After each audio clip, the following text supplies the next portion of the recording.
le fait de me présenter devant vous, pour moi, je vais vous dire que je me sens vraiment très petite, là, très, très petite, mais en même temps, parce que le Seigneur a fait une œuvre dans ma vie. Elle n'est pas terminée, là, mais parce qu'il a fait une œuvre à ce niveau-là, de la relation avec moi-même, et aussi parce que le Seigneur a placé vraiment une compassion et un amour profond pour toutes les personnes qui ont le cœur brisé, toutes les personnes qui ont été brisées, à commencer par moi, là, bien sûr, mais qui ont été brisées dans la vie, que ce soit dans l'enfance ou même dans la vie d'adulte. Alors, c'est un peu ce qui me faisait peur parce que, bon, j'ai beaucoup d'hommes ce matin, mais je sais que les hommes, vous êtes très, très concentrés sur tout ce que vous avez besoin de faire en tant que mari, en tant qu'époux, en tant que père, en tant que travaillant, apporter le... Il y a beaucoup de choses que vous avez dans... Puis c'est peut-être quelque chose là, de s'arrêter puis de faire de l'introspection. C'est peut-être quelque chose qui est un peu plus difficile. Quoique, il y en a qui c'est très facile pour eux. Là, je ne veux vraiment pas généraliser. Mais je sais que je peux dire que l'expérience que j'ai vécue à date, depuis que je suis au Seigneur, j'ai vu des hommes brisés. J'en ai vu plusieurs. J'en ai connu des hommes brisés qui ont été marqués au fer rouge.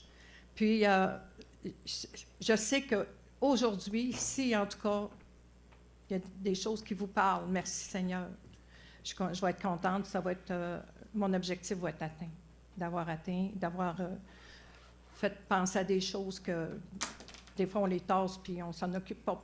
On sait que c'est là, mais on s'en occupe pas. Fait que, je vais y aller avec mon texte maintenant. Alors, la relation avec nous-mêmes, pour moi, c'est quelque chose de très important parce qu'on parle beaucoup de notre... Pour moi, c'est même avant la relation qu'on a avec Dieu ou la relation qu'on a avec les autres. C'est comment est-ce qu'elle est cette relation-là que moi, j'entretiens avec moi-même. L'attitude que j'ai envers moi porte un nom. Ça s'appelle l'image de soi. C'est la façon dont je me vois moi-même. Puis ça affecte ma relation avec Dieu, ma relation avec les autres. Puis ça affecte aussi à mon travail. Ça me bloque dans bien des choses que j'aimerais réaliser dans ma vie, mais ça me bloque. Alors, puis Dieu veut que nous ayons une bonne image de nous-mêmes. Il veut que nous ayons une idée juste de nous-mêmes et que nous nous voyons comme il nous voit. J'ai choisi, c'est ça, bon, ça je l'ai dit tout à l'heure. OK, c'est ça. La parole de Dieu ne nous encourage pas à nous aimer nous-mêmes, mais elle part du principe que nous le faisons déjà. Ça, c'est important, de nous aimer nous-mêmes. Fait que quand on réalise qu'il y a des choses qu'on voit dans nous qu'on n'aime plus, qu'on n'aime pas, qu'on veut changer, on s'adresse à Dieu. Mais c'est ça. Lorsque nous venons au Seigneur, nous quittons le monde des ténèbres et sa mentalité et nous entrons dans la mentalité du monde spirituel à la lumière du Saint-Esprit. On peut mettre la première diapositive.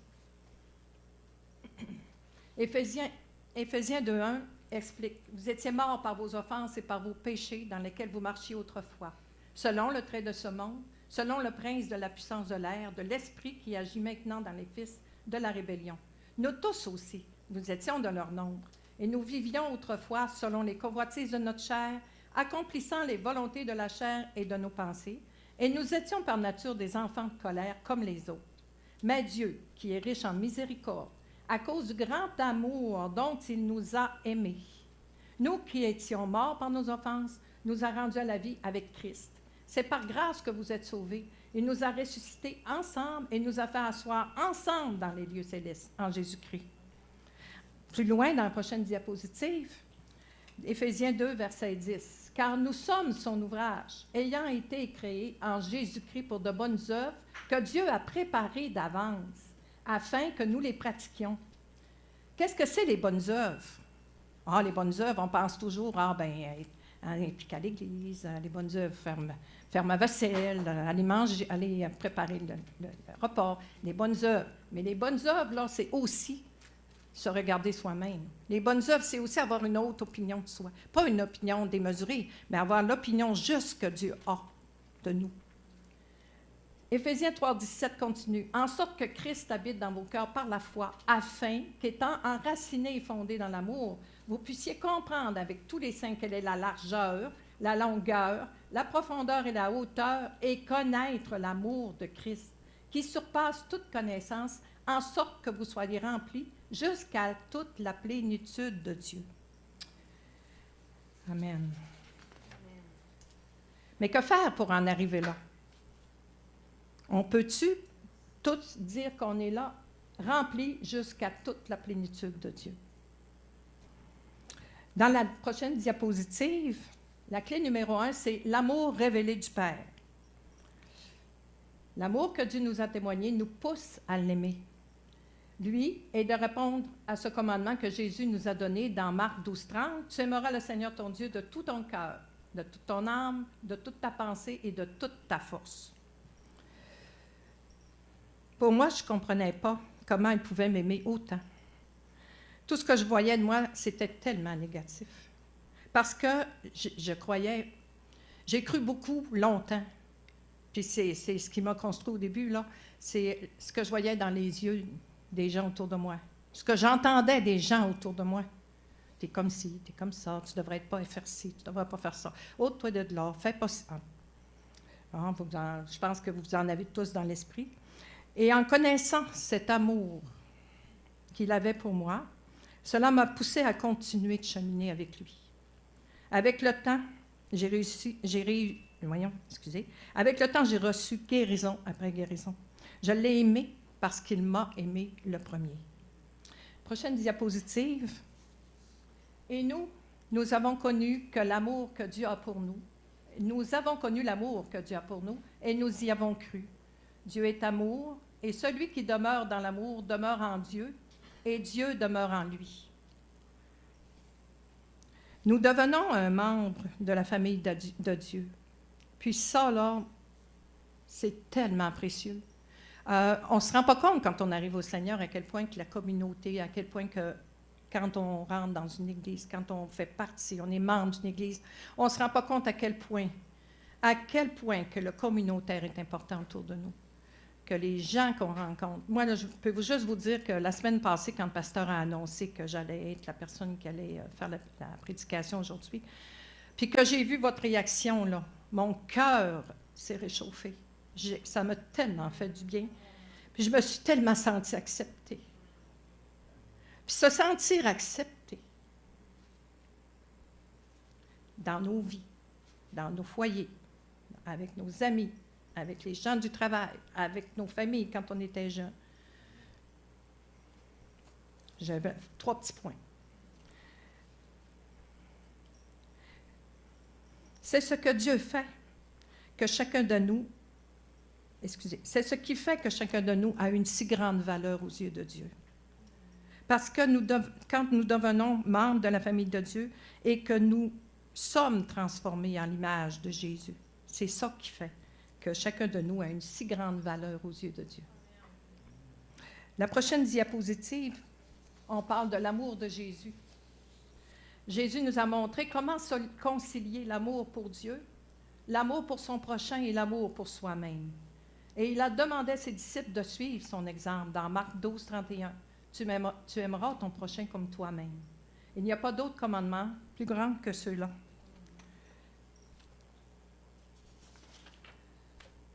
Jésus a aimé Dieu en premier et s'est consacré à réaliser l'œuvre à laquelle son Père l'a appelé. Il a dit, afin que le monde sache que j'aime le Père, je fais exactement ce que le Père m'ordonne de faire. Ça, c'est dans Jean 14, 31. Je n'ai pas de diapositive. Jésus a aimé son prochain aussi, ce qu'il a démontré en se souciant des besoins des autres au point de sacrifier sa propre vie. Tout comme le Fils de l'homme n'est pas venu pour être servi, mais pour servir et donner sa vie comme rançon en échange d'un grand nombre de personnes. C'est nous, ça. Matthieu 20, 28. Il n'a pas tenu compte de l'importance que pouvait avoir sa propre vie, car il connaissait le plan de Dieu pour lui. Il s'est aimé lui-même dans une mesure raisonnable. Il a pris le temps de se reposer, de manger, de passer du temps avec ses disciples et les autres. La prochaine diapositive, c'est la clé numéro 3. Notre identité en Christ, dans Genèse 1, 27. Dieu créa l'homme à son image. Il le créa à l'image de Dieu. Il créa l'homme et la femme à l'image de Dieu. On est créé à l'image de Dieu. Je le répète encore. Cela nous donne une valeur et une dignité inestimables. C'est une révélation profonde qui a résonné dans ma vie, qui résonne encore. J'ai été créée à l'image de Dieu pour un but et une signification qui m'ont été données par Dieu. Ça m'a permis de comprendre que ma valeur n'est pas définie par les normes sociales, mes réalisations personnelles ou mes qualités, mais par ma relation avec Jésus. Je prends la photo.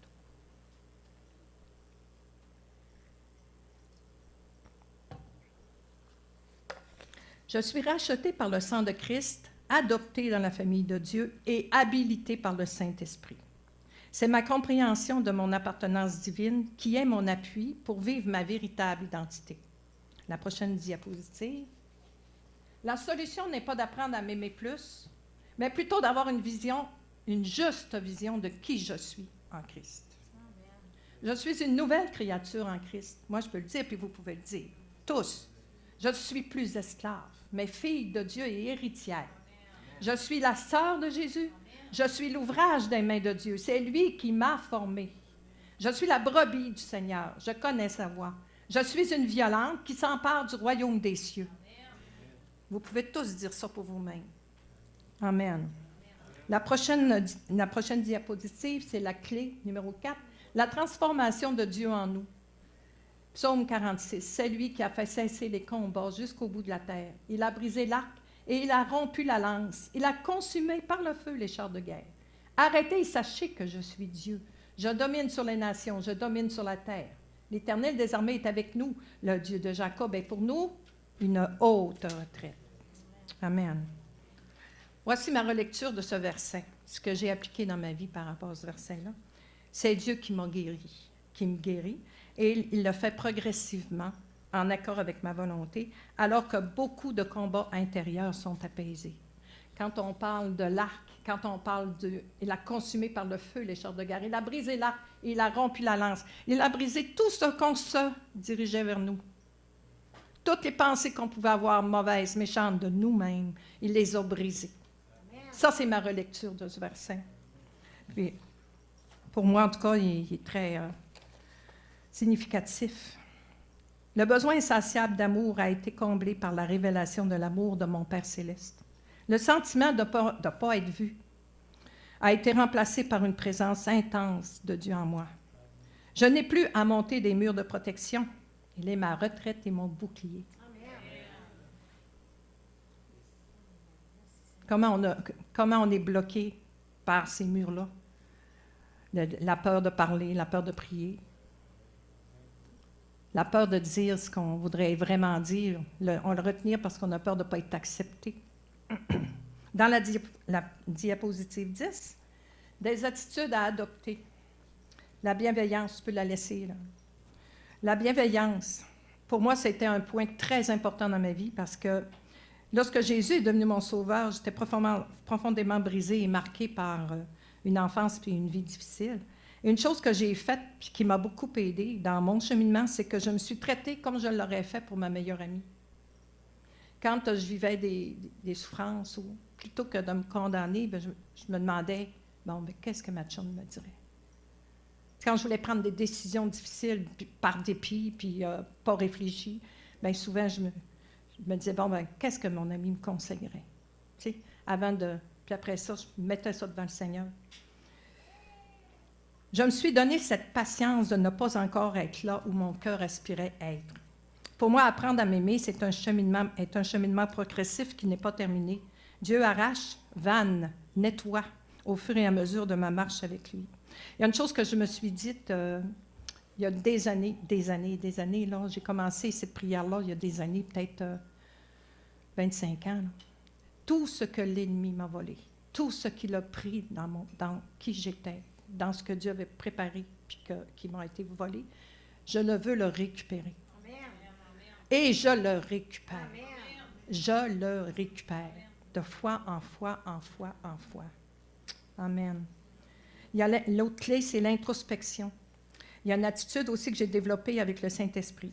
à partir du moment où je cesse de ne plus me sentir bien, que ce soit dans une situation, dans une conversation avec quelqu'un, au travail, peu importe où, à partir du moment où je commence, là, je m'aperçois que ça tiraille en dedans.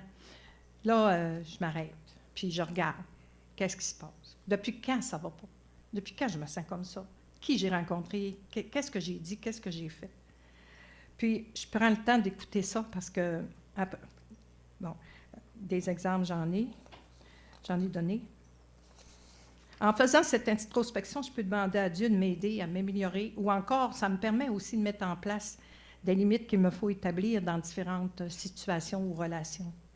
Cela m'a aussi appris à me respecter et à arrêter de me juger. Parce qu'en allant dedans, en allant voir en dedans, ça me permettait de voir que tout n'était pas de ma faute. Hein? On marche souvent comme ça. Puis, c'est ça, tout n'est pas tout de ma faute. Puis, ça me permettait justement de voir qu'est-ce qui était de moi, puis d'amener ça au Seigneur.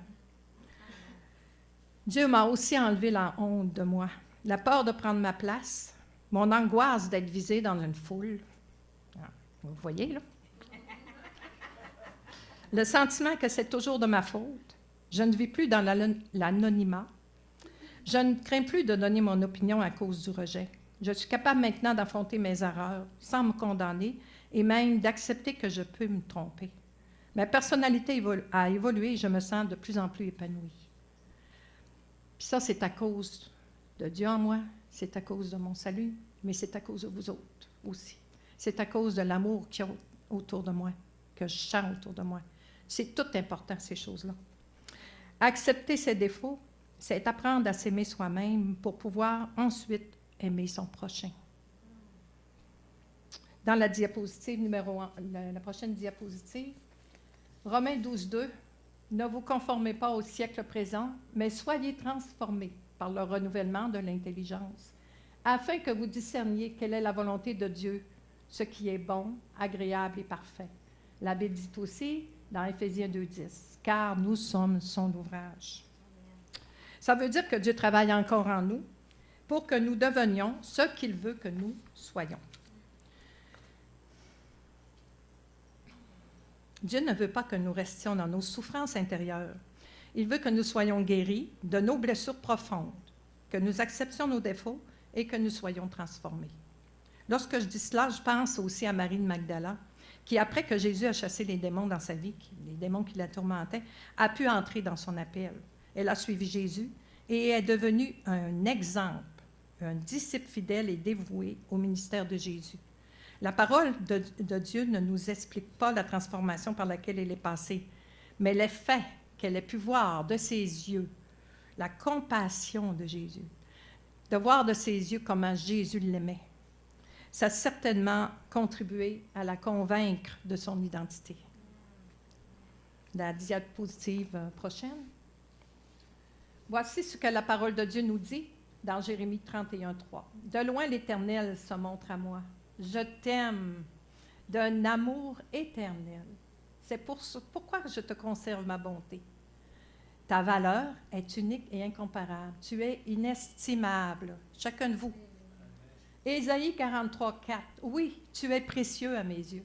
Tu as de la valeur pour moi et je t'aime. » Amen.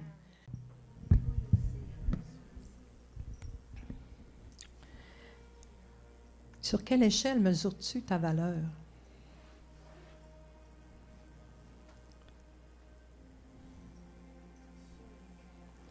Te mesures-tu encore au bien ou au mal que tu fais?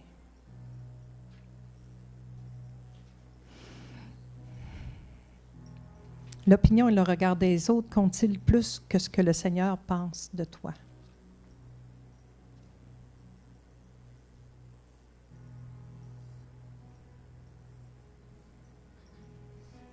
Rappelle-toi que Christ a rétabli ton image. Notre Père dit qu'il t'a choisi. Il t'a aimé dès le commencement. Son amour pour toi ne dépend ni de tes compétences, ni de tes réalisations, ni même de tes échecs. Le péché t'a peut-être éloigné de lui, mais son amour pour toi n'a jamais tari. Alléluia. Alléluia. Tu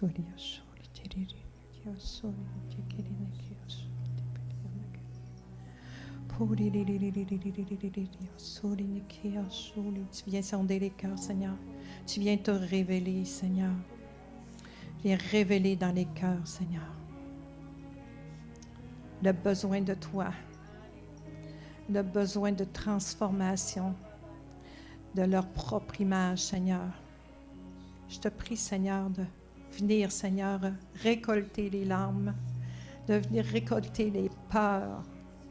Tu bannis les peurs parce que toi, Seigneur, en toi, Seigneur, se trouve la paix et la liberté, Seigneur. Il n'y a plus aucune crainte qui vaille, Seigneur. Aucune peur qu'on ne puisse surmonter, Seigneur. Tu es notre bouclier, Seigneur. Oh, pas seulement devant, Seigneur, mais derrière nous, par derrière et par devant, Seigneur. Le psaume 91 nous dit, Seigneur, qu'aucune pierre ne tombera sur notre tête. Tu nous épargnes, Seigneur. Tu es bienveillant. Tu es bon et tu nous aimes, Seigneur. Alléluia.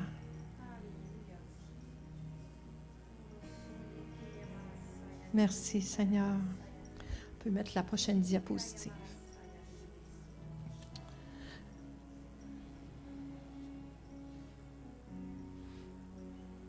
Croyez à l'amour et à la sagesse de Dieu pour votre vie. Vous pouvez le dire dans votre cœur si vous voulez. Dites-le lui en ce moment même. Seigneur, j'ai été ingrat envers toi. Je veux te confesser maintenant ce péché et te demander de me pardonner. Je te remercie pour la manière dont tu m'as fait et pour ce que tu as fait en moi jusqu'à maintenant. Et je te fais confiance pour faire de moi ce que tu veux que je sois. Amen. Alléluia. Alléluia. Alors, s'il y a des personnes qui veulent qu'on prie ensemble, vous pouvez vous approcher. Mais avant, j'aimerais donner l'occasion, s'il y a des personnes dans l'Assemblée qui n'ont pas donné leur vie au Seigneur encore, j'aimerais donner la possibilité qu'ils le fassent. Alors, si vous voulez m'accompagner, on va prier ensemble. Alléluia. Alors, merci Seigneur. Je te demande pardon, Seigneur, pour mes péchés. Je te prie, Seigneur, d'entrer dans ma vie maintenant, Seigneur. Et je veux faire de toi, Seigneur, mon sauveur. Seigneur, au nom de Jésus. Amen. Alléluia.